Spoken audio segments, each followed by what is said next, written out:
Bonjour, je suis Barbara Blocchio et je suis coach scolaire et enseignante. Lors des accompagnements individuels ou en groupe, une difficulté revient fréquemment: prendre des notes. Il est vrai que c'est une compétence relativement importante une fois que l'on arrive dans certaines classes, en général milieu du secondaire, et qui est rarement enseignée. De mon côté, j'ai eu l'immense chance en 6e primaire d'avoir un instituteur qui nous a appris et entraîné à cela. Je pense qu'il est temps pour moi de transmettre ce même savoir. Avant d'aborder la question de présentation et de contenu, il est bon de se rappeler que la prise de notes contribuera fortement à la mémorisation. Pourquoi?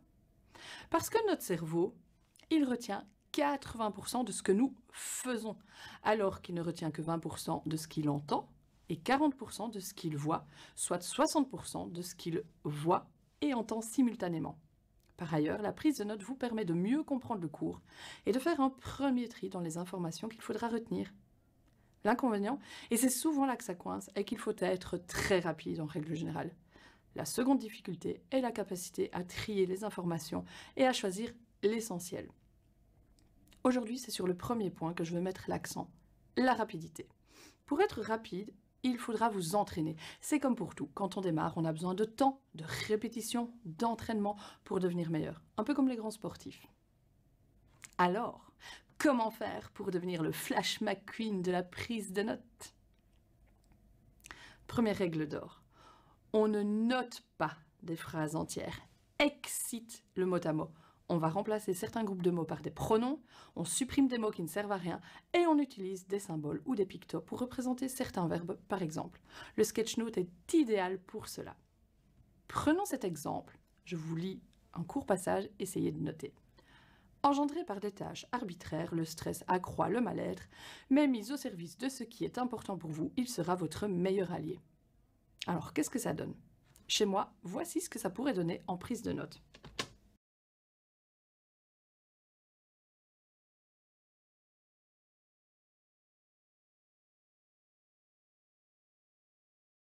Dans cette prise de notes, j'utilise, comme vous le voyez, des mots-clés: stress, tâche, mal-être, quelques symboles.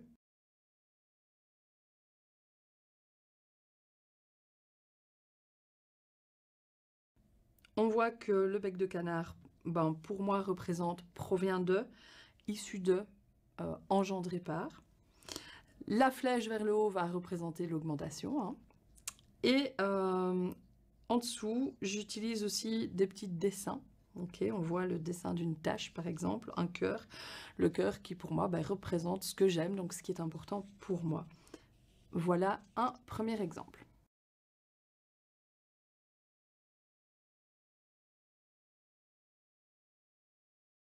La flèche vers le haut va représenter le verbe augmenter, accroître, et ce que j'appelle les becs de canard contraires représentent des termes comme contraire, opposé, a contrario, etc. Une flèche vers la droite, pour moi, signifie donc, elle montre une conséquence. L'idée sera de petit à petit créer votre code personnel. Pour réussir à respecter cette première règle d'or, il en existe une seconde: abréger. Bannir le mot à mot, c'est aussi bannir les longs mots, mais même des mots plus courts peuvent être raccourcis. Il existe bien évidemment des abréviations dites conventionnelles, officielles en quelque sorte.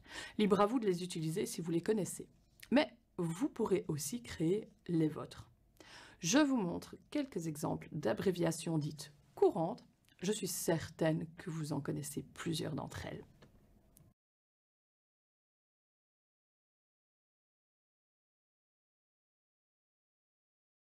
Vous trouverez un tas de listes de ces abréviations sur le net. Mais alors, comment créer ses propres abréviations? Premièrement, on essaye de garder une bonne partie du radical, la souche du mot d'origine. On doit pouvoir reconnaître le mot sur base de son abréviation. C'est pourquoi on essayera un maximum de garder cette base qu'est le radical. En général, on coupe avant une voyelle et on met un point. Personnellement, j'ai construit mon code, comme je vous le disais. Je vous avoue que j'ignore comment il est né. Peut-être est-ce avec les conseils de cet instituteur ou pas. Mais voilà, je vous partage mes astuces, mon code. Les mots qui terminent par le son sion, je les abrège en utilisant le petit cercle en l'air comme dans fonction en mathématiques. Je vous montre.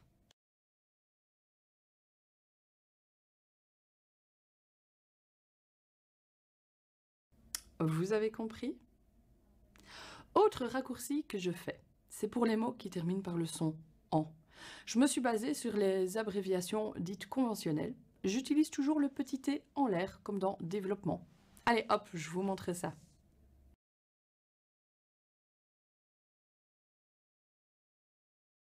Et si on s'entraînait maintenant? Je vous lis un texte court et je vous invite à prendre note en abrégeant un maximum ce qui est possible. C'est parti! Comment maintenir le stress à un niveau compatible avec sa fonction stimulante afin d'éviter qu'il ne devienne paralysant ou nocif? Tout d'abord, il faut le mesurer. On peut le faire en se demandant 2 ou 3 fois par jour à quel point suis-je stressé sur une échelle de 1 à 10. Alors, ça donne quoi chez vous? Voici pour moi. Je vous montre.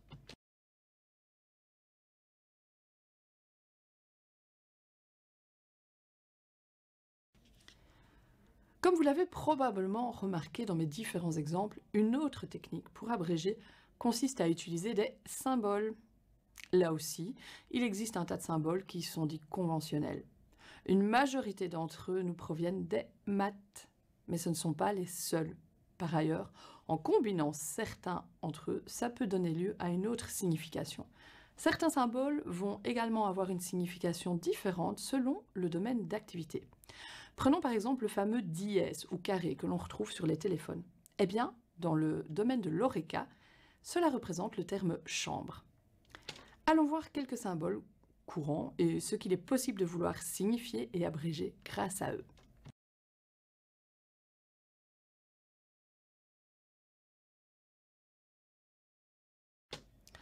Une autre astuce pour les bilingues est de se servir de mots venant d'une autre langue. Personnellement, le mot maintenant.